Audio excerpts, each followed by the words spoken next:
আপনার যদি পেশি শক্তি না থাকে, আপনি যদি অশ্রাব্য অকথ্য ভাষায় যদি ভাষার ব্যবহার বা ভাষার প্রয়োগ যদি না করতে পারেন, আপনি যদি গ্রাম্য টাউট বাটপার বা কিছু ছামছাদের কথা মতো যদি আপনি উদ্বোস করতে না পারেন, দেন আপনি এখানে সারভাইভ করতে পারবেন না।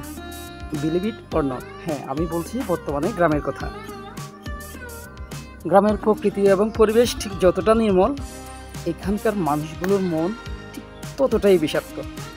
বিশ্বাস করেন আর নাই করেন। আসছি ভিডিওতে কথা বলতেছি আপনাদের সাথে। ধরেন আপনি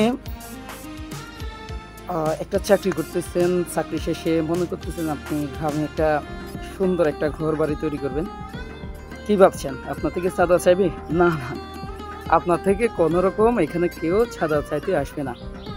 আপনি খুব সুন্দরভাবে পরিপাটি করে আপনার একটা বাড়ি তুলে নিলেন, খুব সুন্দর মনের মাধুরী মিশে একটা বাড়ি তুলে নিলেন।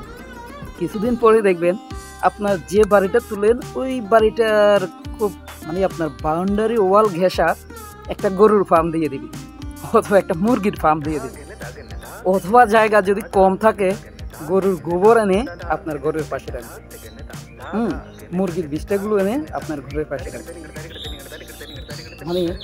আপনি মনে করতেছেন যে সুন্দর করে আপনার বাড়িটাকে বাগান দিয়ে সাজাবেন, বা বাড়ির আশেপাশে একটু জায়গা রেখে এখান দিয়ে বাগান করবেন, ফুলের বাগান করবেন।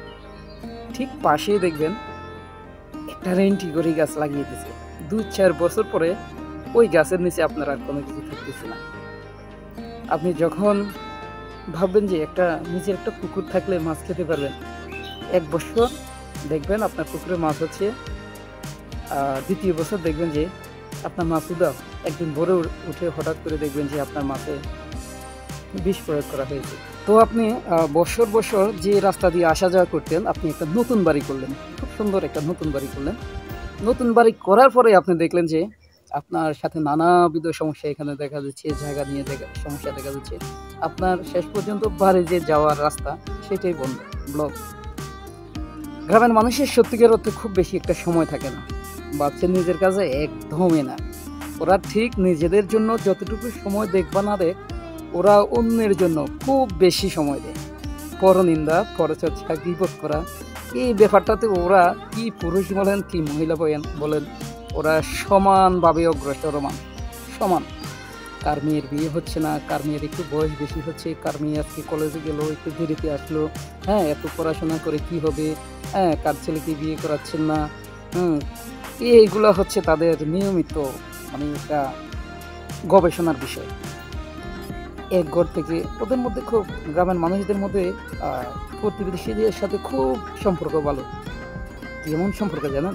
ওরা আপনার ঘরে যাবে, সুন্দর করে বসবে, দেখেন, কিন্তু আপনার থেকে যা শুনছে এরপরে যে ওই কথাটাই আরেকজনকে এমনভাবে বলছে, আপনি পরবর্তীতে বিশ্বাসই করতে পারবেন না যে এই লোককে আপনি একটু আগে চা খাওয়াইছেন, একটু আগে আপনি ওকে অনেক আদর সমাদর করছেন, নয় আপনার নামে এমন একটা ক্লেম চলে গেছে অলরেডি, আপনি ভাবতেই পারবেন না।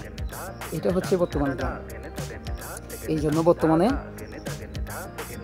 যারা নিরীহ, একটু শিক্ষিত, তারা এই লাইফটাতে সার্ভাইভ করতে পারতেছে না, যার কারণে বর্তমানে অধিকাংশ মানুষ অনিচ্ছা সত্ত্বেই এই সুন্দর প্রকৃতি, নির্মল বাতাস, যে গ্রামের আলো হাওয়াতে বেড়ে উঠেছে, সেই গ্রাম ছেড়ে চলে যেতে বাধ্য হচ্ছে। কিছুই করার নেই। টক্সিক লাইফ, পুরোপুরি একটা টক্সিক লাইফ লিড করতেছে গ্রামের মানুষ। বিলিভ ইট অর নট, এটাই সত্যি এবং এটাই বাস্তব। ধন্যবাদ।